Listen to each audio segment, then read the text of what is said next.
السلام علیکم، آپ دیکھ رہے ہیں حریض نیوز HD خبر شامل کرتے ہیں ساہیوال سے۔ جماعت اہل سنت پاکستان حلقہ جہاز گراؤنڈ ساہیوال کے زیر اہتمام مدرسہ بنات الاسلام جامع مسجد صدیق اکبر جہاز گراؤنڈ شعبہ جامع فریدہ میں ماہانہ درس قرآن پر سلسلہ تاجدار ختم نبوت صلی اللہ علیہ وآلہ وسلم کانفرنس کا انعقاد کیا گیا۔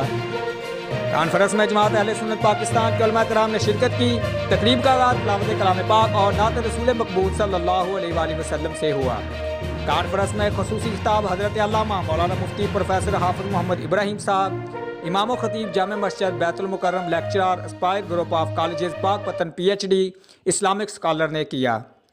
تقریب کی صدارت حافظ القاری حکیم محمد غلام رسول نقشبندی، ناظم اعلیٰ مدرسہ حضا و صدر جماعت اہل سنت جہاز گراؤنڈ پاکستان نے کی، اور آپ نے محفل کے اختتام پر ہدیہ ذکر کے بعد کل کائنات کے لیے دعا بھی کی۔ رپورٹ محبوب چودھری، سرپرست اعلیٰ حریض نیوز HD۔